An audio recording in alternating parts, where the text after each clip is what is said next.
We all have one of these, right?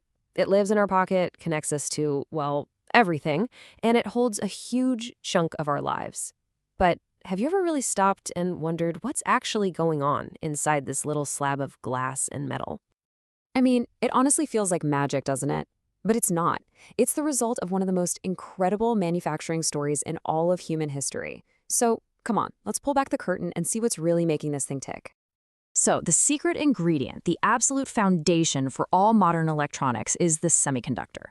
This is the stuff that makes everything from your laptop to your car, and especially your phone, even possible. And here's something you might not realize. Your phone isn't powered by just one single chip. Not at all. It's actually more like a bustling ecosystem, packed with a ton of highly specialized semiconductor components, and each one has its own very specific job to do. Think of it like a team of specialists. You've got the brain, that's the central processing unit, or CPU, doing all the heavy thinking. You have the eyes, which are the image sensors in your camera, the ears, these super sophisticated microphones. You've even got a sense of balance, thanks to the gyroscope, which is how your phone knows when you tilt the screen. And of course, the light, from the flash to the screen itself, all powered by LEDs. And yep, every single one of those is a different kind of semiconductor chip.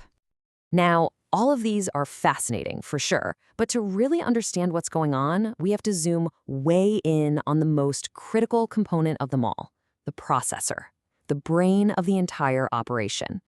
Probably the best way to think about a processor is to picture a microscopic city, an entire metropolis built on a tiny sliver of silicon.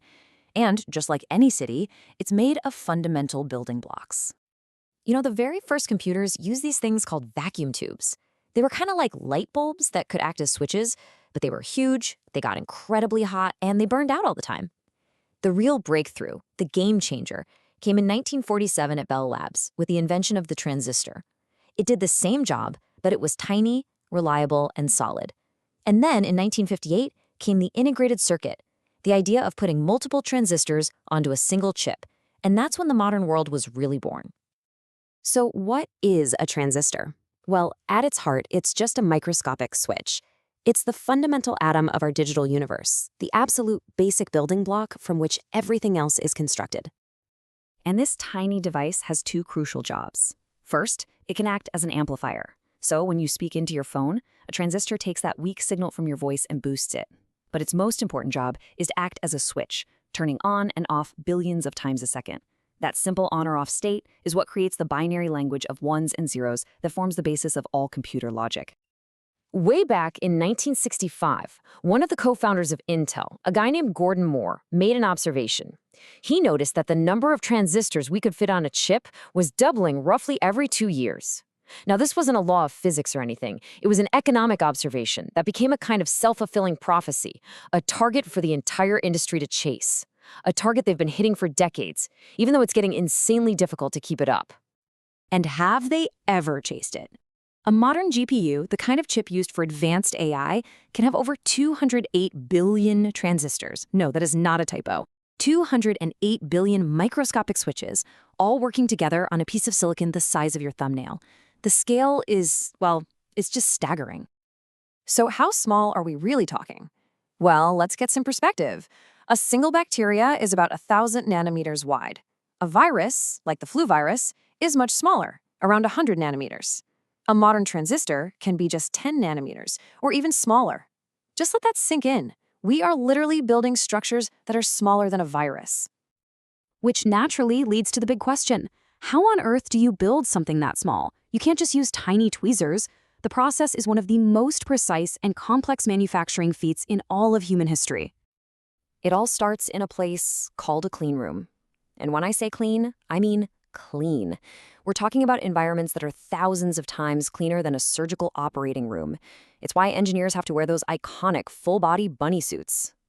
And there's a very, very good reason for all this precaution. It's because the engineers inside are fighting a completely invisible enemy. Dust. Yeah, just dust. To us, a speck of dust is nothing, right? But when you're building things smaller than a virus, a single particle of dust is like a giant boulder crashing down on the city grid of your chip. It can block the connections, short out the circuits, and completely destroy a multi-million-dollar chip, all from one tiny speck. Now, the process itself is incredibly complex, but here's the simplified version. You start with a perfectly pure disk of silicon, which is basically just highly refined sand, called a wafer. Then you add these impossibly thin layers of different materials. The real magic happens with a process called photolithography. It's like a form of microscopic photography that uses deep ultraviolet light to etch these intricate patterns onto the layers. Building the transistors this way is called the front end. Then, once all the transistors are built, you have to connect them all. That's the back end, where you add layers of metal wiring, like building the roads and highways in your microscopic city. This technology is amazing, but it doesn't just build itself. Behind all these incredible machines are some of the most highly skilled engineers and technicians in the world. And the demand for this kind of talent is absolutely immense. Just look at Taiwan, the heart of the global semiconductor industry. They have an estimated shortage of over 14,000 semiconductor engineers every single year. And that huge demand tells you something really important. These aren't just assembly line jobs. They are deeply complex, high-skill careers that require constant problem-solving and an incredible amount of expertise.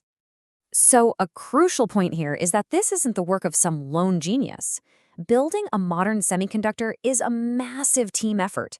It takes a huge, coordinated group of specialists because it's simply impossible for one person to know everything required to pull this off. The people who do this work, they need a deep background in physics and chemistry. They need to be elite-level problem solvers, able to troubleshoot issues on a scale you can't even see. And on top of all that, they need meticulous attention to detail and the ability to work as part of a huge collaborative team. It's a field where you absolutely never stop learning. So let's zoom back out. We've gone from the phone in your pocket all the way down to the atomic level, and we've met the people who make it all possible. This tiny, invisible technology is what's powering our entire modern world, and it is absolutely going to define our future. You know, the very first transistor was this clunky device, literally pieced together by hand at Bell Labs. Today, we manufacture chips with billions of transistors, each one smaller than a virus, inside factories that are themselves technological marvels. It is one of the greatest leaps in human history, and it really makes you wonder, what will we build next?